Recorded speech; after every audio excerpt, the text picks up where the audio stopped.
right now on News 10 ABC at 11. It's adjourned because y'all don't want to hear the truth. Fireworks lead to an abrupt ending in the mayor's town hall meeting about the budget.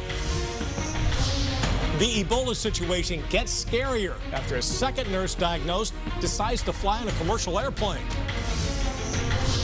No one's been in the Schoharie County jail for years, but not because there's no crime. Why some say it's time to get the cells occupied again. It's right now on News 10 ABC at 11. Good evening, and thank you for joining us. I'm Mark Baker. And I'm Lydia Colbita, in for Elisa Streeter tonight. Tempers flared at the latest town hall meeting in Albany. It quickly turned from a budget discussion to an all-out shouting match over the mayor's plan to take Ladder 1 fire truck out of service. Mayor Sheehan says it's the best way to save jobs while helping to close a large budget deficit. But the firefighters say the move is unsafe. News 10 ABC's Amy Cutler is live with more. And Amy, the last meeting was pretty docile. But is it safe to say tonight was a different story?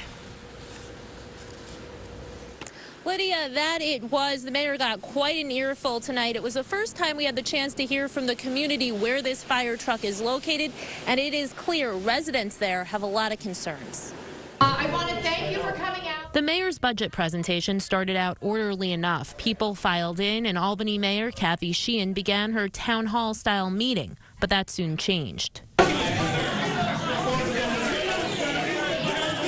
People here were fired up. That's because this meeting was held in the John Howe Library in the South End, the very community where the mayor has proposed taking a ladder truck out of commission. Sheehan says it would reduce firefighters' overtime and save the city $1.2 million. Firefighters and their union were also in attendance and remain opposed to that. They say it would increase response times. Residents, most of them, seem to agree. I'm scared. People struggle to ask questions. The mayor wasn't given a chance to respond. So Common Council member Vivian Cornegay took the mic and ended the meeting early. This meeting has gotten us nowhere. We have no answers. We've yelled and screamed at each other. We are concerned about the public safety for the residents, the visitors, and our members. The mayor last night said if you had a plan, she was willing to hear it. But right now, there's no plan out there that would save the money that taking this truck out of commission would. What's your response to that? We tend to disagree with that, and we're going to sit down with her. We're going to be talking with the union about changes, operational changes that might result in us being able to have more equipment available. Officials say that meeting between the mayor and the union will take place next week.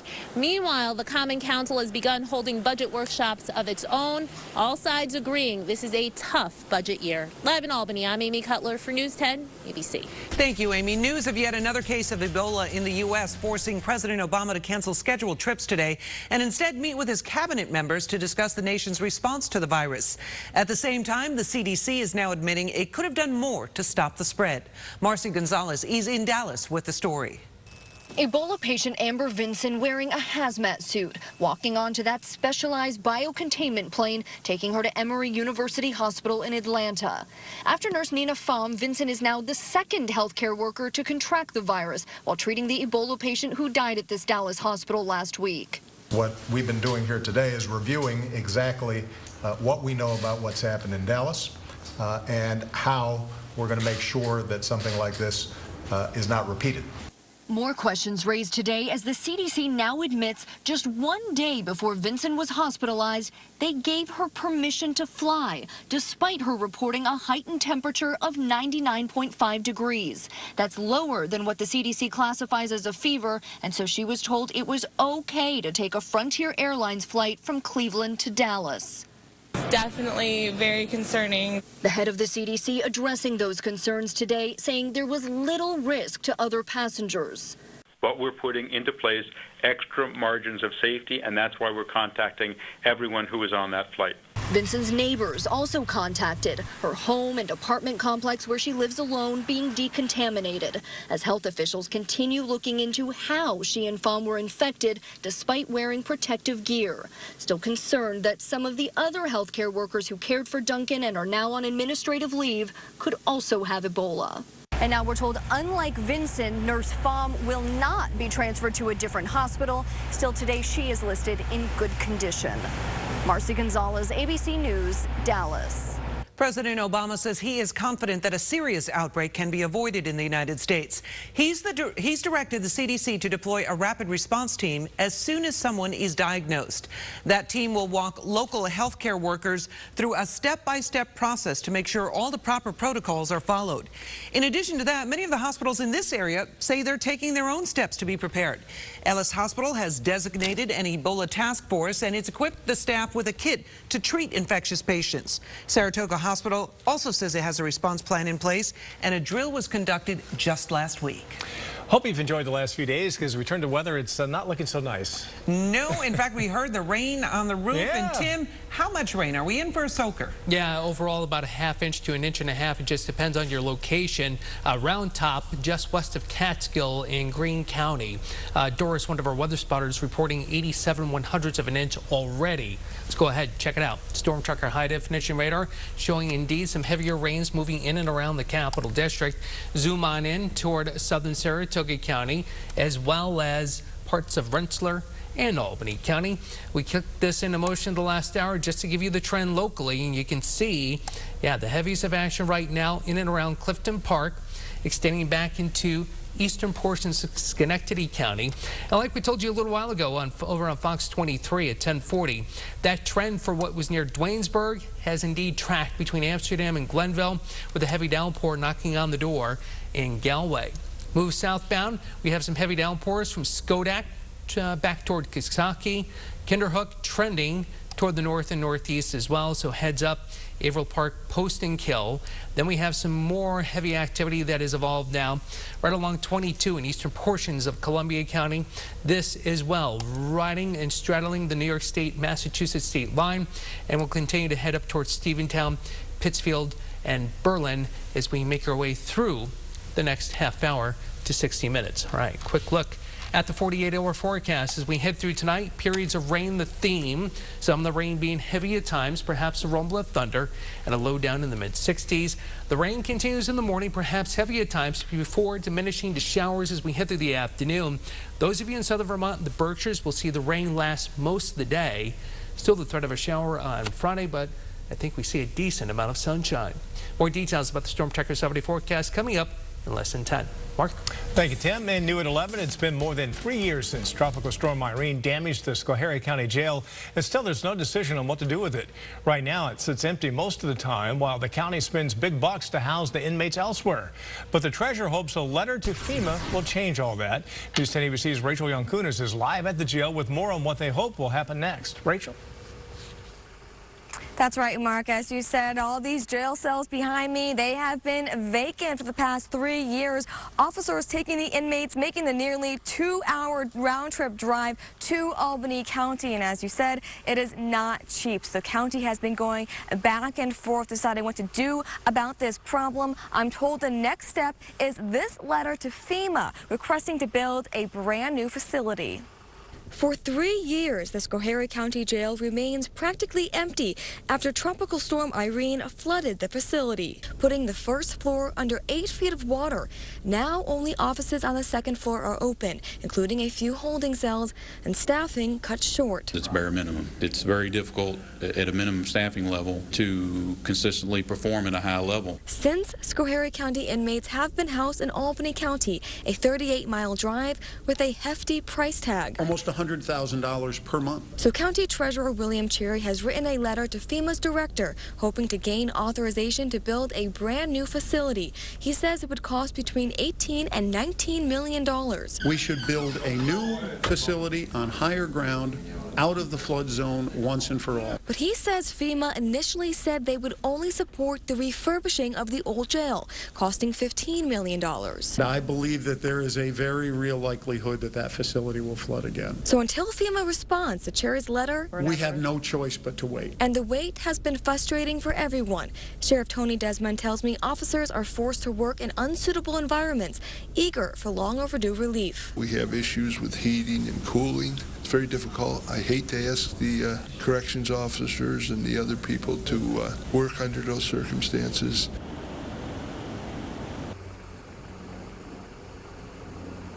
Now, Governor Cuomo has showed his support for the relocation of this facility. This is a letter from his office stating that this location is no longer viable because of that risk that it could flood again. Reporting in Schoharie, I'm Rachel Yankunis, News 10 ABC. Thank you, Rachel. The village of Middleburg also looking for financial help after Irene, in this case to buy new equipment for its fire department. But the village won't be getting it. The fire department apologized to residents on its Facebook page after learning it would not receive almost $1 million to buy a new pumper tanker, Jaws of Life, and other equipment. Turns out the grant money can't be used for that sort of thing. But the village says what they need is essential. Debates are a heated topic in the race for New York governor, where it looks like we'll have only one before Election Day. Republican challenger Rob Astorino wants more televised debates, but the incumbent governor says there are more ways to communicate. Rob Astorino says the governor offered him a one-on-one debate over the radio, but told New York City's WNYC why he turned that down. But the fact that the governor wants a radio-only debate at 10 in the morning, where he may not even show up because he could do it as I'm doing it right now by telephone and not permit television cameras in there is not a service to the voters of New York. Governor Cuomo addressed the issue during a television tour to talk about his new book. Now, debates are not the only way that we communicate. Anybody who turns on the TV or opens their mailbox or goes down to their street corner is going to see candidates talking about issues, debating, which is the way it should be. I'm all over the state talking about my record and what I want to do in the state. So there are different ways that campaigns communicate. While it's true the airwaves are filled with campaign ads, I asked the governor why he's become more available for reporters right when his book came out. Well, why don't you come to an event? Why don't you leave the station, come to an event, be with the people, cover an event, and then ask whatever you want to ask. I also asked what he meant when he told the New York Times that sometimes the temptation is actually to tell reporters the truth. Cuomo said that was meant tongue-in-cheek, but... Too blunt is not good either, Lydia. You know, people want the truth, but there's got to be a calibration to it. As for his book, All Things Possible, Cuomo says it's about overcoming tough times in his personal life and his career, when pundits wrote his political obituary. And that's what success really is in life. It's overcoming loss. That's true success. So I asked the governor at the end if he would put the political lessons that he's learned here in New York to use when he runs for president, but he says he's not doing that. He says he's just running for governor of New York. Oh, good interview. It's still to come on News 10 at 11. The gubernatorial candidates aren't the only ones with something to say. Tonight, the candidates for New York's 21st congressional district go toe-to-toe in another debate. We'll hear from them coming up. Plus, the 2 stops to the slammer in just 2 weeks, and police say his crime spree doesn't stop there. What authorities say he did outside the courthouse that landed him behind bars again. That's when News 10 ABC at 11 returns. You're watching News 10 ABC at 11. Tragedy tonight in a small Warren County community. We're told 73-year-old Robert Laverne died during a fire at his home on South Johnsburg Road. The fire started late this afternoon, and Laverne was found unresponsive inside. He was rushed to the hospital, but efforts to save his life were unsuccessful. We're told his dog, who was found at his side, also died in the fire. Authorities say it does not appear to be suspicious. New at 11, a Malta man is arrested again for the 3rd time this month. According to state police, Ronald Page stole a car today while he was at a court for a previous arrest. The victim apparently stopped him, and he was taken into custody not long after that. Just yesterday, police say Page took a cab from Boston to Malta, but never paid the driver. And back on October 2nd, they say he was arrested and charged with public lewdness. He has been sent to the Saratoga County Jail. We've heard from the gubernatorial candidates. Tonight, the 3 candidates vying for New York's 21st congressional district are also squaring off. In an hour-long debate in Peru, they covered everything from jobs to agriculture to health care. In the end, each candidate touched on key issues in their closing remarks. And no other candidate's talking about raising revenue. I've come up with a package of raising $130 billion a year. We need that to pay for things. I would like to see green jobs. We had a WPA, it worked. We had a federal government that employed anyone who wanted a job who was able-bodied. It's a choice between the failed policies of President Obama with higher taxes, more regulation, more expensive health care. It is less than 3 weeks until Election Day. Voters head to the polls on Tuesday, November 4th. Be here for you know it. Let's check in now with Tim to see what the weather's looking like tonight. Wet, wet, and wet. Potential for some heavy downpours, not only for tonight, but into tomorrow. Details with the Storm Tracker 7-day forecast coming up after the break. Here's meteorologist Tim Drawbridge with your Storm Tracker forecast. And welcome back, everyone. A mild day up to 79 in Albany, turning into a wet evening as we do speak. Now, once we end up signing off at 11:35, obviously we've got network programming, but we're going to be dealing with some heavy downpours. And just in case you want to check out the radar, you got your Storm Tracker app that you can look at home. You know what you also have, and we haven't really pimped out at all here at News 10? The News 10 Storm Tracker channel. And just let me tell you about that for 2 seconds. It's over on 10-2. Time Warner 1240, and the reason I bring that up is because we did have a flash flood warning issued for Schoharie County. Guess what? Desktop, laptop, dial up the phone, get the tablet. You can view that channel anytime you want, 24/7, 365. A lot of elbow grease went into the design of the channel back in the spring. We think we got a lot of the bugs and the monkey wrenches knocked out. So if you want to track some of the rain overnight tonight, what you see online with some of our weather images, you also can see streaming on this channel. Same graphics you see right now. Check it out. First forecast as we head through your morning. That potential for heavy downpours continuing as the rain diminishes to showers during the second part of your Thursday. Breezy, and yes, the humidity for those complaining on Facebook tonight will be dropping during the second part of tomorrow, and a high near 71. Some of the wind gusts during tomorrow morning could potentially be as high as 45 miles per hour. Storm Tracker high definition radar shows some of the heavier activity moving through the region. Toward the Capital District we go. It's basically along the river into Rensselaer County as we do speak.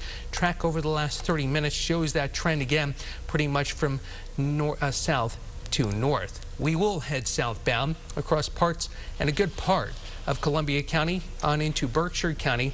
Loop over the last 30 minutes shows Nassau heads up, Stephentown, Averill Park, Berlin, as well as Grafton. Can't forget Pittsfield up to Williamstown and North Adams, getting into the heavy rains here as we head through the next hour or so. Some pockets of heavy rain from Galway to Providence, just to the west of Lake Desolation, from Day to Stony Creek in Warren County, and also right along the Northway from Round Lake through Malta up toward exit 13 and into Saratoga Springs. Now let's go ahead and check out what's going on temperature-wise. 72 in Bennington, 71 in Albany, 64 Indian Lake to 66 at Broad Albany, 67 at Hunter, where we did have a report of 87/100ths of an inch from Doris at Round Top. That's before that bout of rain starting to move in. So our system out to the west, flow of moisture coming up right along the coast, slow moving system. So we're going to be dealing with this rain as we head through tonight and the first part of Thursday. You're going to hold on to that heavy action out east as we head through tomorrow afternoon. All right, the high resolution futurecast showing a lot of yellows, reds, and oranges by the time we roll through tonight. Maybe a little bit of a break, but picking up at the tail end of that Thursday morning commute. Then as we head through time for your Thursday, again, things continue to be quite heavy, but as we check out the futurecast rolling not only from the morning but through the afternoon, things do diminish to showers, and that focus for heavy rainfall will be out across parts of New England. So the forecast as we head through tonight, periods of rain, some of the rain being heavy at times, perhaps a rumble of thunder, breezy, humid, and a low of 66. Again, the rain continues tomorrow morning, perhaps heavy at times before diminishing to showers. Still windy, turning less humid, and a high of 71. Mixed sun and clouds, perhaps a shower Friday, 69. Showers 62 on Saturday. Partly sunny, perhaps a shower, and cool Sunday. Cool weather continuing into early next week. Had to come. Oh, yeah, it does. Yeah. All right, thank you, Tim. Still to come, a sick dog had some pretty smart vets scratching their heads. They just couldn't figure out what was making the little Adam there scratch. Wait until you hear what they discovered. You're watching News 10 ABC at 11. Another massive vehicle recall tonight. This time it's Toyota, with nearly 1.7 million cars being recalled. The biggest concern is with more than 423,000 older model Lexus luxury cars in the U.S. The automaker says a fuel gasket can become degraded and leak. No fires, crashes, or injuries have been reported. On Wall Street, what a rocky start to the week. Today, U.S. stocks fell at the start of the opening bell and just kept going. The Dow plunged more than 400 points by midday before pulling back. There were no obvious particular reason for the sell-off. Ebola was cited as one reason, but in general, October has been a tough month for U.S. stocks. Most of the gains from the start of the year have been erased. Halloween is practically here, and for kids with food allergies, it can be filled with more tricks than treats. But this year, there is something you can do to change that. You can take part in the Teal Pumpkin Project. It's a nationwide initiative to help kids with allergies. All you have to do is place a teal painted pumpkin or a flyer outside your door this Halloween, and that signifies you're offering non-food treats like toys, stickers, or crayons. According to the CDC, between 4 to 6% of kids in the U.S. have a food allergy.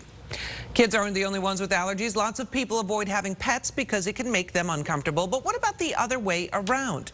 According to a veterinarian in Indiana, this little guy right there with the waggy tail is allergic to people. That's right. His name is Adam, and when he was brought to an animal shelter in Indianapolis, he was in pretty rough shape.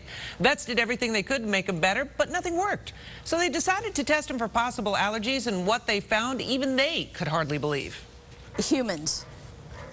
And I didn't believe her at first. I thought she was kidding. She said, no, he's allergic to, just like we can be allergic to dogs, he is allergic to human dander.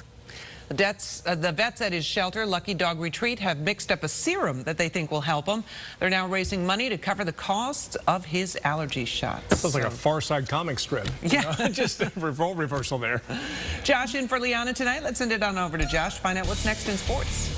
Well, some big high school football games with playoff implications this Friday. We'll take a look at one of those matchups coming up next in News 10 ABC Sports. Now, Josh Sims with News 10 ABC Sports. Welcome back, everyone. We've reached the final week of the regular season in high school football, and a number of teams still trying to lock up a playoff spot. But in Class B, Ravenna knows they're in, but their seed is still up in the air. The Indians can lock up the second seed of the Rhineford Division with a win over Cohoes on Friday, but it's not going to be an easy task. The Tigers have one of the most dynamic players in Section 2, and Shelton Austin. Very few teams have been able to slow him down so far this year. We know that if we lose, we'll never get a home field game again, and that's what it is. We want to go out there, do everything we can to win, especially for us seniors, even though there's very few of us, but we want to make sure we get another home game. We know they got their 2 stars, so we got to key them all game, and it'll be a battle, especially since it's their first home game, their homecoming. It'll be crazy. Let's switch to some soccer now. Girls soccer to be exact. Albany traveling to Troy tonight to play under the lights in what used to be a Big Ten clash before the conference disbanded. So now it's just a matchup of 2 good teams. First half in this one. How Teresa Stinson is able to score from this angle is amazing. She had 2 goals from nearly the same spot, 3 goals in the game total. Her team up 2-0 at this point. A chance for Albany to get on the board, but Molly Cather's kick is knocked away by the keeper. Then right before the half, Troy with another chance, this time on a corner. Eliza Stewart is there to knock that one in, and Troy goes on to win this one 4-2. Every once in a while, a change in branding is good for business, good for team morale. A new uniform, a new logo can really bring excitement to a ball club. The Adirondack Flames did it, and now the Glen Falls Golden Eagles are hoping to do the same this offseason. Baseball has been a staple in Glens Falls for a long time now, but Dragons, they're new to this area. But not the mythical creatures you're thinking about. I'm talking about the Glens Falls Dragons, as in the new identity of the Glens Falls Summer Ball Club and the Perfect Game Collegiate Baseball League. And I'm very happy, very proud to be a part of this. First-year owner Ben Bernard felt it was time for a change in identity to bring back excitement. A trip to Cooper's Cave helped him come up with the idea for the Dragons. But Bernard wasn't done revamping things yet. He went out and found 2 coaches with major league experience to join the staff. It's just great to be back in this area and giving back, to being able to coach at my old high school, Glens Falls, and now to be able to help out with the summer team. Glens Falls High grad Dave Palmer and 1972 National League Rookie of the Year John Matlick both pitched over a decade in the majors. It gives you instant credibility because they're well-respected names. They're well-known in the area, and they're well-known, at the professional level. The thing that drives me is when you're working with somebody and you see that light go on in their eye, and you know they've gotten a concept that no matter where they go in this world, there's a little piece of you that's going to go with them. So with that, the era of the Dragons is set to begin. So when you head to Eastfield for a game next summer, be ready to see some Dragons, but their manager assures me they are the friendly kind. And staying with baseball, the Royals now in the World Series after sweeping the Orioles first time since 1985. They are exciting. It's good to see. Is this rain going to stop before we head to our car? No, unfortunately not. But watch out for some localized street flooding overnight tonight. Not because we've seen a lot of rain. It's been dry. We need some rain. but because of the leaves and the pine needles that have been falling that could cover up the storm drain. So keep that in mind if you're driving overnight tonight. It's going to outrun the rain. Gotta be quick. No, Exactly. it's going at the speed limit, not a mile above. See you back here tomorrow. See you then.